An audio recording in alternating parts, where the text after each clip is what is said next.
चलिए जानते हैं हम श्रीमद् भगवत गीता का ज्ञान क्या है। कलयुग के इस समय में हम सभी अपने जीवन में आने वाले विभिन्न उतार चढ़ाव का सामना करते हैं, लेकिन कभी कभी स्थिति इतनी गंभीर हो जाती है कि कोई समाधान नजर नहीं आता। शायद भविष्य में ऐसी परिस्थितियों का सामना करने के लिए और हमारा मार्गदर्शन करने के लिए भगवान कृष्ण ने हजारों साल पहले महारथी अर्जुन से कुछ अमूल्य बातें भी कही थी। सौभाग्य से हम आज भी उन बातों को समझ सकते हैं, हम उस ज्ञान को पढ़ सकते हैं। ज्ञान की वह शिक्षा आज भी गीता जैसे पवित्र ग्रंथ में संग्रहित है।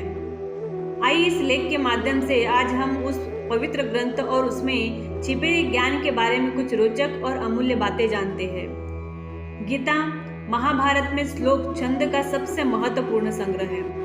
गीता श्री कृष्ण द्वारा अर्जुन को दी गई शिक्षाओं का एक संग्रह है, जिसमें भगवान कृष्ण अर्जुन को युद्ध और जीवन का अर्थ बताते हैं। दुनिया भर से हिंदू धर्म के अनुयायी सदियों से गीता और उसके महत्व के बारे में अपने पूर्वजों से सुनते आ रहे हैं। गीता श्री अर्जुन और उनके सारथी भगवान श्री कृष्ण के बीच हुई सही और गलत की व्याख्या करने वाली ऐसी तार्किक बातों का संग्रह है।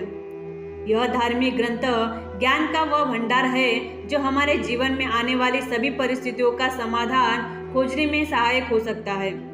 गीता हमें सिखाती है कि मानसिक शांति और जीवन के बाद मोक्ष की प्राप्ति के लिए यह आवश्यक है कि हम अपनी इच्छाओं को नियंत्रण में रख सकें। गीता यह भी सिखाती है कि मृत्यु का भय व्यर्थ है, क्योंकि मृत्यु हमारे शरीर में विराजमान आत्मा को कभी नहीं मार सकती। मृत्यु केवल मांसपेशियों से बने शरीर का अंत है। कर्म करना सबसे महत्वपूर्ण बात है और व्यक्ति को पूरी निष्ठा और विश्वास के साथ कार्य करना चाहिए, जबकि काम करते समय परिणाम का भय और फल की उम्मीद करना बेकार है। गीता के अनुसार ईश्वर हर क्षण हमारे साथ है और कण कण में विद्यमान है। अपने मन में दूसरों के लिए बुरे भाव या बुरे विचार रखना ही हमारे अपने विनाश का कारण है। इसलिए इन बुरे विचारों को अपने मन से दूर रखना चाहिए। गीता में कहा गया है कि क्रोध से भ्रम पैदा होता है, जो बुद्धि को विचलित करता है। भ्रमित व्यक्ति अपने मार्ग से भटक जाता है, तब सारे तर्क नष्ट हो जाते हैं, जिससे मनुष्य का पतन हो जाता है। इसलिए हमें अपने क्रोध पर नियंत्रण रखना चाहिए।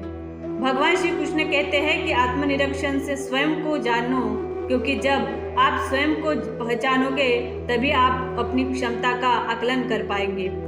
ज्ञान रूपी तलवार से अज्ञान का नाश करना चाहिए। जब कोई व्यक्ति अपनी क्षमता का आकलन करता है तभी उसका उद्धार हो पाता है। भगवान श्री कृष्ण कहते हैं कि मृत्यु एक अपरिवर्तनीय सत्य है, लेकिन केवल यह शरीर नश्वर है। आत्मा अजर अमर है। आत्मा को कोई काट नहीं सकता, अग्नि जला नहीं सकती और जल उसे गिला नहीं कर सकता। जिस प्रकार उसे पुराने वस्त्र बदलकर नए वस्त्र धारण किए जाते हैं, उसी प्रकार आत्मा एक शरीर का त्याग करके दूसरे जीव में प्रवेश करती है। मनुष्य के भीतर सुख और आनंद का वास है, लेकिन मनुष्य उसे स्त्री में, घर में और बाहरी सुखों में ढूंढ रहा है। मनुष्य इंद्रियों के अधीन है, इसलिए जीवन में विकार और परेशानियां आती है। जुआ, मद्यपान, परस्त्री गमन, हिंसा, असत्य, मद, आसक्ति और निर्दयता, इन सब में कलयुग का वास है। इसलिए इसका दूसरा नाम घोर कलयुग है। मनुष्य को हमेशा अपने मन और बुद्धि पर भरोसा नहीं करना चाहिए, क्योंकि वे मनुष्य को बार बार धोखा देते हैं। स्वयं को निर्दोष मानना बहुत बड़ा पाप सिद्ध होता है।